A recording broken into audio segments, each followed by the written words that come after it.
What tactics stopped civil were flanking maneuvers on open ground.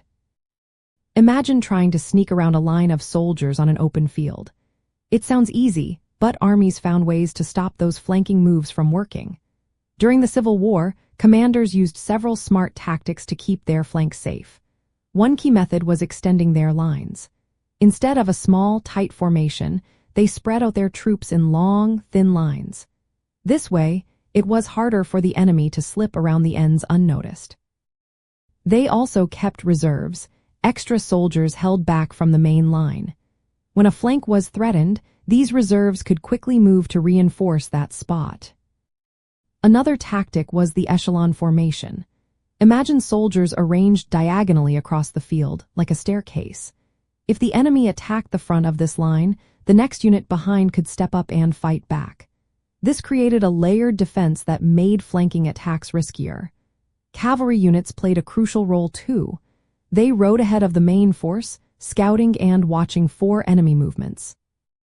If they spotted a flanking attempt early, they could warn the infantry or even engage the enemy to slow them down. Some armies used field fortifications even on open ground. Soldiers dug shallow trenches or built barriers from available materials. These barriers made it tougher for enemy troops to advance quickly or attack from the sides. Artillery was positioned to cover likely routes of attack, firing to discourage flanking. Good communication was vital as well. Officers used signals like bugle calls, flags, or messengers to quickly move troops where they were needed most.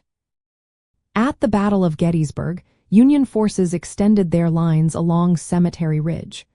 Reserves were ready to step in if the Confederates tried to turn their flank. Cavalry screened the sides, giving early warning of enemy movements. When the Confederates tried to outflank the Union on the second day, quick reinforcements and flexible command decisions helped stop the attack. In the Maryland campaign, Union troops used high ground and natural ridges to protect their sides. When terrain didn't help, they relied on long lines, reserves, and fast troop movements. Civil War commanders also used tactics like double envelopment, where they attacked both flanks at once to encircle the enemy. To defend against that, armies kept strong reserves and stayed flexible. They might refuse a flank, meaning they angled their line back, to prevent being surrounded. So what tactics really stopped flanking maneuvers on open ground? It was a mix of extending lines, holding reserves, using cavalry for early warning, building simple fortifications, and quick communication. These strategies made it much harder for enemies to slip around and attack from the sides, often turning the tide of battles.